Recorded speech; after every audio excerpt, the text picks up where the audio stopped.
My name is Marcus, and I live in a small house in Atlanta. It's nothing fancy, just a simple home. I work at the hospital at night, so I'm usually asleep during the day. One Saturday morning, I came home super tired, ready to brush my teeth and go to bed. But when I looked for my toothbrush, it was gone. That was weird. Then I opened the cabinet and saw two new toothbrushes that weren't mine, and someone had used my bath towel.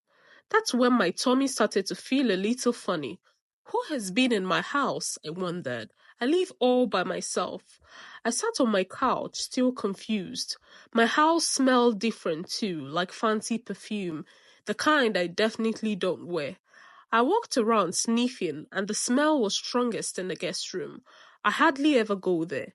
I pushed the door open slowly. The bed was made, but not the way I make it. It looked like someone had just laid there. Then I saw a suitcase in the closet, a pink one. I picked it up. It wasn't mine. My heart started beating fast. I went back to the bathroom. That's when I saw it. Words written on my mirror. They were a little hard to see, but they said, "Thanks for the cozy weekend." I froze. I had just cleaned that mirror. Someone had been in my house, maybe more than one person, and they weren't even hiding it. My house didn't feel like mine anymore. I knew I didn't write that message, but who did? I started thinking really hard. Who had a key? I don't have family close by. I live alone. Then I remembered my friend Jay. Last month, he asked to borrow my extra key because he was locked out of his own apartment. I let him stay in my guest room just that one time. I never got the key back. Could Jay still have it? Was he letting people stay in my house when I was gone? My hand shook as I grabbed my phone. I had to call him. Jay answered right away, sounding too happy. "Hey, Marcus, what's up?" I didn't waste time. "Jay, have you been in my house lately?" He paused. "What? No, why would I?" I told him, "Someone's been staying there. My towel's used, my toothbrush is gone, and there's been a suitcase in my guest room." Jay laughed, but it was a nervous laugh. "That's crazy, bro. Are you sure you didn't invite someone and forget?" "No, Jay, I'm not forgetting." He kept saying he didn't know anything, but I could hear it in his voice. He was lying. That night, I couldn't sleep. I kept thinking about Jay, his voice, his nervous laugh, and that missing key. The next morning, I called him. "Come chill, bro," I said, trying to sound normal. "Haven't seen you in a while." He came over with a big smile, acting like everything was fine. But I watched him very closely. When he went to the kitchen for juice, I saw his phone light up. A message popped up. "New guest arriving today at 3 p.m. Airbnb." My stomach dropped. Airbnb? My friend Jay was renting out my house? He came back, sipping juice like nothing was wrong. "So what's new with you?" I forced a smile. "Nothing much, just tired of surprises." He chuckled. "Life's full of surprises, bro." I looked right at him. "You still have my extra key?" He paused, just for a second too long. Yeah, I think, somewhere." That was it. I knew. I didn't say another word. I didn't want to scare him. I needed proof. If Jay was truly renting out my house to strangers, I had to catch him. I had a plan. After Jay left, I went straight to the store and bought a tiny camera, one that looked like a phone charger. I put it in the guest room, facing the bed. Then I put another one in the living room. I didn't want to guess anymore. I needed to see. That night, I packed a bag and told my neighbors I was leaving for the weekend. But I didn't leave town. I parked my car down the street, hidden, and waited. If someone came to my house, I'd know the truth. The next afternoon at 3:12 p.m., a black car pulled up. I expected Jay, but it was a woman. She looked like she was on vacation. She walked right to my front door and typed something into my keypad. My keypad. The door opened. She walked in like she lived there. I grabbed my phone and opened the camera app. The guest room camera was live. She dropped her bag, took off her shoes, and flopped onto my bed. My house was a hotel. I watched her through my phone. She moved around my house like it was hers. She opened my fridge, drank my orange juice, and even took a selfie in my bathroom mirror. Later that night, I checked the Airbnb website. I typed in Atlanta Cozy Guest Stay near downtown, and there it was, a listing with pictures of my house, my couch, my guest room, my backyard grill. The host's name, JJ. He didn't even try to hide it. The listing had 5 stars. The latest review said, "Lovely stay. Host was friendly and responsive. Would definitely come back." My blood got hot. The next morning, I called Airbnb. "Hi, someone's renting out my house without my permission," I said. The lady asked for the listing link. I sent it. She said, "The host said this is their property. Do you have proof you live there?" "Yes," I said. "I have my lease and videos of someone staying there yesterday." She told me to email everything: my lease, my driver's license, the camera pictures. She said they will investigate.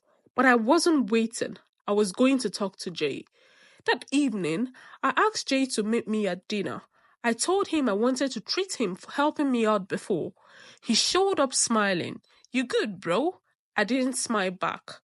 "I know you've been using my house," I said. His smile disappeared. "I saw the guest. I saw the listing. I saw your name on the app. You've been renting my house to strangers behind my back." Jay put his hands up. "Look, man, wait, it's not what you think." "Don't lie," I said. He looked round dinner, then leaned in and whispered, "All right, I will explain everything." He stirred his coffee slowly. "Okay," he chuckled, "you got me. I used your place a few times, just quick stays. Nothing bad. I cleaned up." I didn't laugh. "You had no right, Jay." Jay raised his eyebrows. "Relax, man. It was empty most nights. You work late. What's the problem?" "You stole my house while I slept in it," I said, my voice low and tight. He just smirked. "I wouldn't say stole." Then he looked at me for a long time. His smile was still there, but his eyes were cold, flat, like he was looking through me. "You got a good team, Marcus," he said softly. "Some people would kill for that." He sipped his coffee. I didn't move. Was that just a saying or a warning? I couldn't sleep that night. Jay's words bounced around in my head. Some people will kill for that. I tried to tell myself it was just a silly saying, but Jay was never good at jokes, and the way he said it felt like he truly meant it. At 3 in the morning, I got up for water. That's when I saw it. The basement door was open. I never leave it open. I slowly walked down the steps, turning on the lights. Nothing looked messy, but something was different. My old toolbox had moved, and one hammer was gone. The next morning, my landlord, Mr. Daniels, knocked on my door. He hardly ever came around. "Hey, Marcus," he said, rubbing his neck. "Are you planning to move?" I frowned. "No." "Why?" He pulled out his phone. "Someone called yesterday asking to take over your lease." My stomach dropped. "Who?" He shrugged. "Didn't leave a name, just said they were your good friend and you were leaving town soon."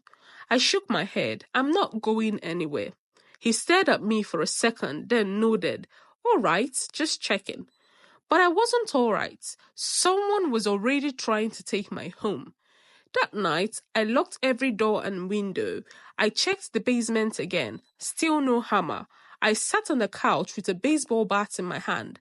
I wasn't just worried anymore. Things were actually happening. Around 2:17 in the morning, I heard a soft creak down the hallway, then silence. I stood up, my heart pounding like a drum. The hallway was empty. Then I heard it again, so quiet I almost missed it. A whisper, like someone was talking right behind my bedroom door. I crept towards it, holding the bat tightly. I swung the door open. Nothing. But on my bed, someone had placed a key. My spare key. I stared at it. It was mine, the one I gave Jay, the one he said he'd return. But why sneak in just to give it back? And how did he get inside when everything was locked? I picked it up with shaky hands. The metal was still warm. Someone had been in my room just minutes ago. I checked every door, every window again. Nothing was broken. No forced entry. Either I was going crazy or someone had more than one key. Had Jay made copies? How many keys were out there? And who else had them? The next day, I made a fake account on Airbnb. I found Jay's listing and booked a weekend stay under a fake name, Mark D. I wanted to see what he would do. 30 minutes later, he accepted the booking. Then he texted me, "Yo, you got plans this weekend? You said you'll be out of town again, right?" I hadn't told him anything. He was checking up on me, testing me. I replied, "Yeah, might be. Why?" "Just asking," he said. "You know, if I needed to borrow the place again." He still thought I didn't know, but now I knew one more thing. He was watching me too. That night, I saw something new outside. A white van parked across the street. No special signs on it. No one got out. It just sat there, engines off, lights off. At first, I didn't think much of it, but it was still there the next morning and the morning after, always in the same spot. One night, I stayed up and waited. At 3:40 in the morning, the driver's door slowly opened. I grabbed my phone and zoomed in. It was Jay. He didn't get out. He just sat there staring at my house. I didn't know what he was waiting for, but I knew one thing for sure. He wasn't my friend anymore. That night, I turned off all the lights and sat quietly on the floor near the window, peeking through the blinds. The van was gone. Finally, I took a deep breath, but 5 minutes later, something made my heart jump. The light in my bedroom turned on. I was in the living room. I stood up slowly, my heart pounding. I grabbed my bat again and crept towards the hallway. Every step felt heavy. I pushed the door open. The room was empty, still, cold. The lamp was on, the same lamp I never use. Someone had been in here not long ago, and I hadn't heard a thing. I didn't sleep that night. In the morning, I found something unexpected on my phone, a new message on Instagram. No name, just a blank account. I clicked on it. There was only one picture. It was a picture of me sleeping in my own bed, taken from above.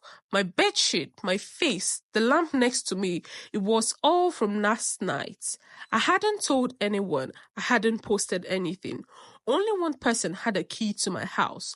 Only one person would do this. But the words under the picture made me feel cold. "You sleep too heavy, Marcus." That afternoon, just as I was trying to calm down, there was a knock on my door. It was Jay, smiling, holding a bag of food. "Brought you some food, man. Thought you could use a break." I didn't invite him in, but he walked past me like it was still his house. "I've been worried about you," he said, sitting on my couch. "You look tired." "I am," I said, my voice flat, locking the door behind him. He opened the food like he lived there. "You should sleep more. Not good to stay up all night. Makes people worried." He looked up at me with that fake smile, but his eyes were watching me very closely, almost like he was waiting. Jay ate like nothing was wrong. I didn't touch my food. He talked about normal things, sport, music, but I wasn't listening. I was watching him. He kept glancing at my hallway like he expected something or someone. Then I saw his hands. They were shaking just a little bit. I stood up. "Are you done?" He nodded. "Yeah." "You sure you're okay though? You've been acting jumpy." I didn't answer.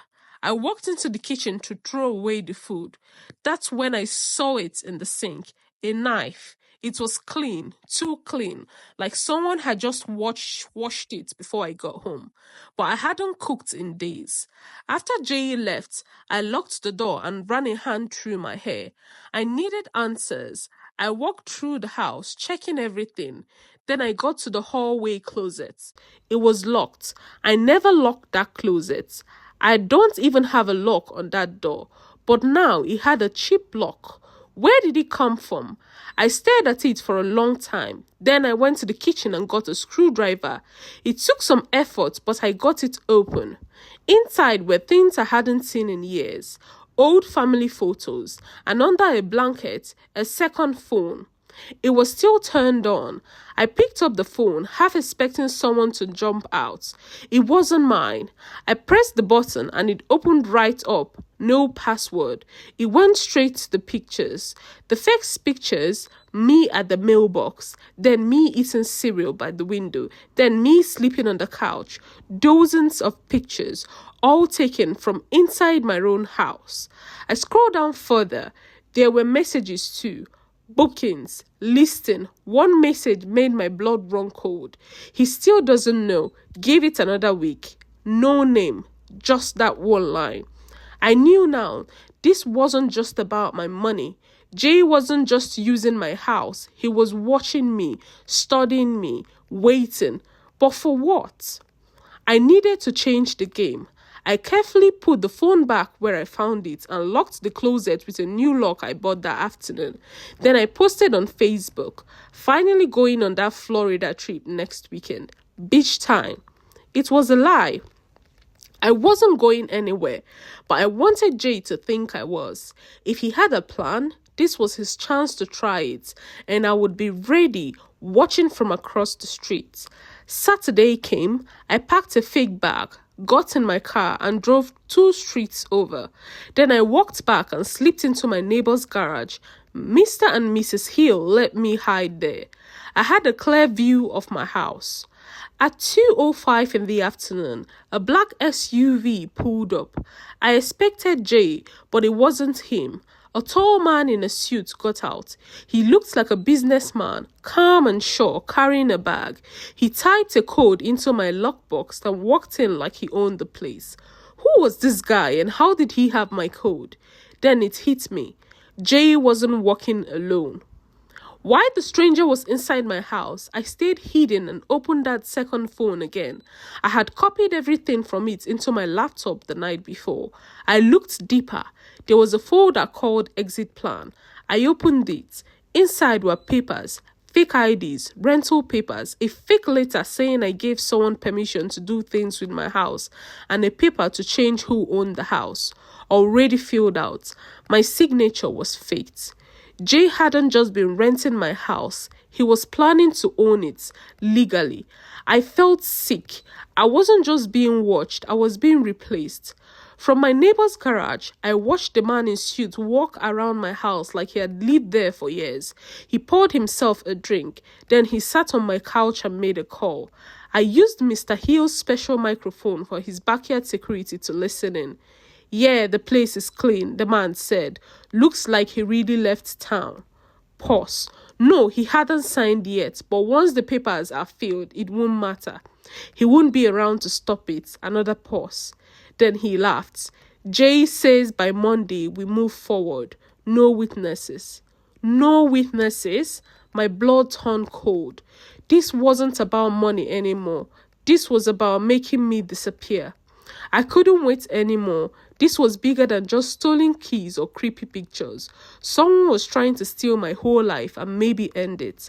I called the police. I told them everything. My friend using my house as an Airbnb, the stranger inside, the fake papers, the scary things I heard. They listened. 2 police officers came quietly within the hour. They knocked on my front door. The man in the suit answered. He was calm and smiling, but his face changed fast when they asked for his ID. Fake name, fake license, fake story. They put handcuffs on him right on my pouch.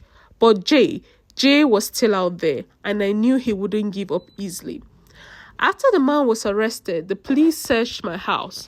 They took the fake papers, the cameras I set up, and the second phone I found. They asked if I knew where Jay lived. I told them everything. His old apartment, his work, even his mom's address. But the next morning, they called me back. Jay was gone. His apartment was empty. His phone was off. His bank account had no money. It was like he had vanished. But people like Jay don't just disappear by accident. They appear when they've planned it, which meant one thing. Jay still had a plan, and I had to figure out what it was before he tried it on me. 3 days passed. My house was quiet again, but it didn't feel safe. I changed all the locks. I added more cameras. I slept with my phone recording every night. Then on Wednesday morning, I opened my front door and froze. A brown envelope sat on my pouch. No return address, just my name. I picked it up slowly. It wasn't heavy. Inside was only one thing, a photo. Me and Jay smiling. It was taken years ago at my college graduation, but someone had drawn a big red X over my face. On the back, in tiny black writing, was one sentence. You took everything from me. Now I take it back. I couldn't stop staring at the picture, the X over my face, the words on the back. It was Jay's handwriting, no doubt, but why was he doing all of this? That night, I looked through an old box of college stuff, hoping to find something, anything that could explain. And I did. An old envelope. I'd never opened it. It was a letter Jay gave me at graduation. I guess I just forgot to read it. My hand shook as I opened it now. Marcus, you don't know what it's like to always come second. You get the job, the friends, the grades, the house, and you don't even notice me. One day, you'll see what it feels like to lose everything while someone else wins. One day, I'll take something back. Jay. I sat in silence. This wasn't about the house. Jay had been planning this for years. The next morning, I woke up with a bad headache, a strong one. The air smelled strange, like metal or chemicals. I stumbled into the kitchen, my eyes burning. Something was hissing. The stove knob was turned all the way up, but no flame. Gas. I quickly turned it off and opened every window, coughing. My eyes were blurry. I almost fell. If I hadn't woken up, if I had lit anything. I sat down, my heart racing. This wasn't just a scary trick. This was an attempt. Jay was back, or maybe he never truly left, and now he's trying to kill me for real.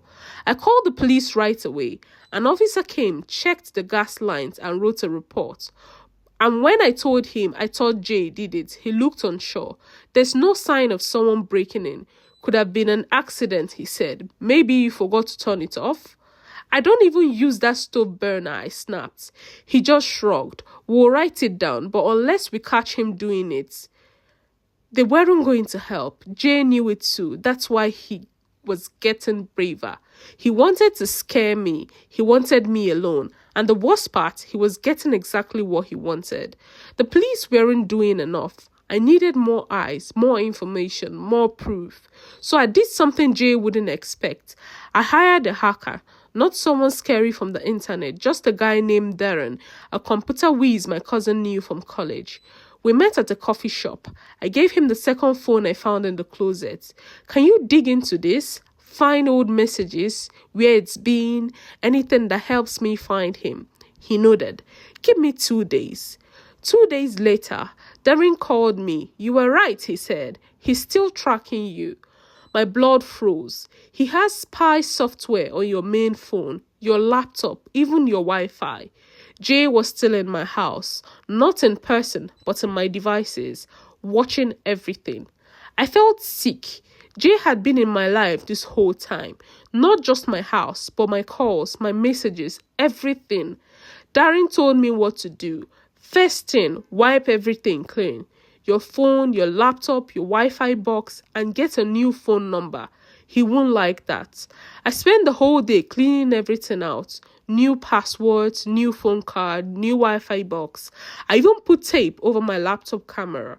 For the first time in weeks, I felt like I had shut a window he was hiding behind. But that night, taped to my car windshield, I found a note, just 2 words, nice try. Enough was enough. I wasn't going to wait for Jay to try again. I called everyone we used to know, friends, people we worked with, even his cousin. Most said they hadn't seen him. But one guy, Kyle, an old friend from college, stopped when I asked. Jay stayed at my place a few days ago, Kyle finally said. He was hiding out. I asked where. Kylie gave me an address, a rental house just 10 minutes from my home. I didn't call the police, I went myself. If Jay wanted a final fight, he was going to get one, but this time I'd be ready. I found the place, an old townhouse on quiet street. Curtains were closed, no car out front. I knocked once, no answer. I knocked again, louder, still nothing. I tried the door, it was unlocked. I stepped inside slowly. The air was cold, too quiet. The place was almost empty, just a bed on the floor, a backpack in the corner, and a chair facing the window. I looked in the backpack. Cash, a fake passport, a second phone. I turned it on. It lit up with a message from someone saved as final step. Is the house his yet? Then another message came in right then. You shouldn't be here. I froze. The phone buzzed again in my hand, but I didn't read it because I heard something. A quiet click behind me.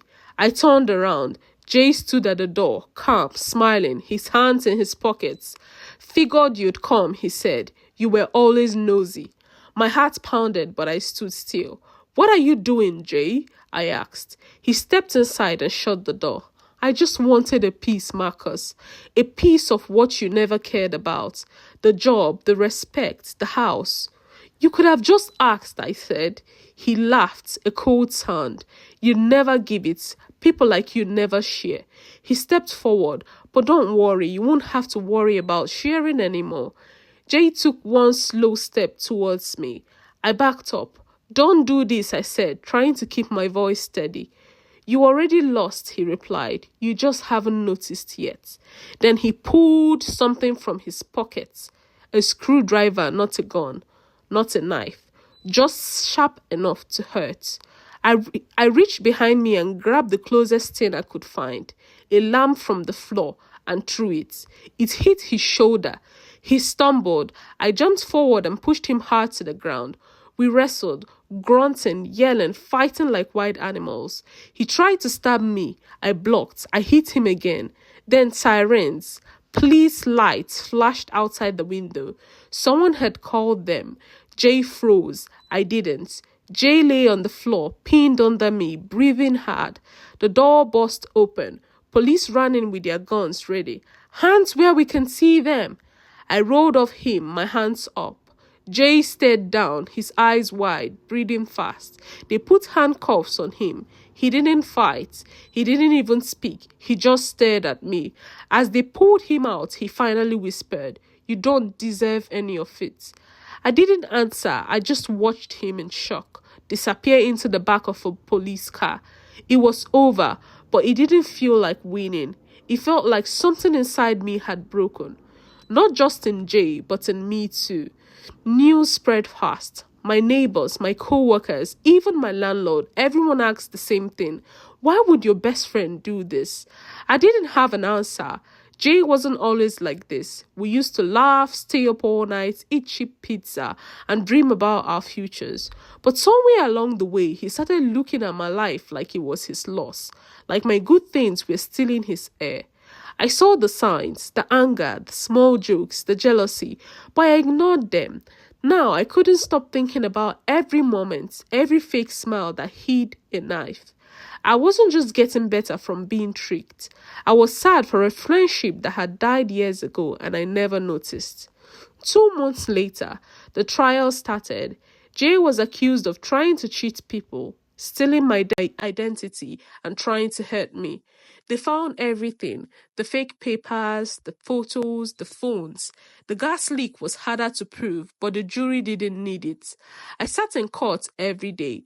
Jay barely looked at me. When it was his turn to speak, he didn't try to defend himself or cry.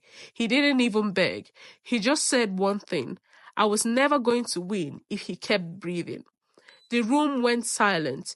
No one could believe it, but I could, because I had already seen that look in his eye, and now everyone else saw it too. The jury didn't take long. Guilty. Jay was sent to prison for 12 years. The courtroom was quiet when the judge read the decision. Jay stood still, no reaction, no sorry, just a blank stare like he was already somewhere else. As they led him away, he turned his head just a little. "Still think I was your friend?" he said. I didn't answer because deep down I didn't know anymore. Maybe I never truly knew him. Maybe I only saw what I wanted to see. All I knew was he was gone, but the damage he did, that would take longer to leave. Even after the trial, I couldn't rest. Every sound at night made me jump. Every car parked outside made me look out the window. I checked the locks again. I put in new cameras. I even got a dog from a shelter, Max. He barked at shadows, but it made me feel less alone. People said I should move, but I couldn't. This was my house, my home, my life. I wasn't going to let Jay take that too. Still, every time I closed my eyes, I saw his face. Not the angry face from the court, the old one, the friend I thought I had. And that was what hurt the most. Weeks passed. The fear didn't completely go away, but it got quieter. I started fixing up the house, painting the walls, getting a new rug, even building a new bookshelf. Changing my space helped me breathe again. I took a break from work and started talking to a therapist. Talking helped, little by little. One day, my therapist asked, "What do you want to do with the house now?" I smiled for the first time in a while. "Live in it," I said. "Really live in it. Not just sleep there. Not just hide." That night, I cooked a proper dinner, lit a candle, and watched a movie, alone, but not afraid anymore. One morning, I got a letter in the mail, no return address, but I knew the handwriting right away. J. I stared at it for hours before opening it. Inside was just one piece of paper. "You won. I lost. That's the story now, right? But I want you to remember something. I only ever wanted to be seen, and you never saw me. Not really. Enjoy the house. Sleep light." That last line made me feel colder than I expected. It wasn't a threat. It wasn't sorry. It said unfinished. Like he still thought this story wasn't over. Like he still believed he was coming back. I stared at Jay's letter one last time. Then I took it outside, struck a match, and lit it. The flame caught the pepper, turning the words into ash. Not because I was scared or angry, but because I wouldn't let his voice live in my head anymore. Jay had taken up space in my home, in my mind, in my peace for too long. I wasn't giving him another inch. Max barked once as the smoke floated into the sky, then sat quietly by my feet. I looked at my house, my home, and knew one thing for sure. He didn't win. I was still standing. It's been a year now. People still ask me what happened. Some say I should write a book. Others try not to talk about it like it's a ghost. But I've learned something important. Home isn't just walls and keys. It's the feeling of knowing you're safe, that you belong, that nobody is watching you, waiting to take your place. Jay tried to steal that from me, but he failed. I still wake up some nights from bad dreams. I still double check the locks. But then Max jumps on the bed. The morning sun comes through the window. And I remember, this is my house. And I'm still here, still breathing, still free. Thank you for listening to that amazing story. Please like, share, subscribe, and comment for more stories like this. See you in the next story. Bye.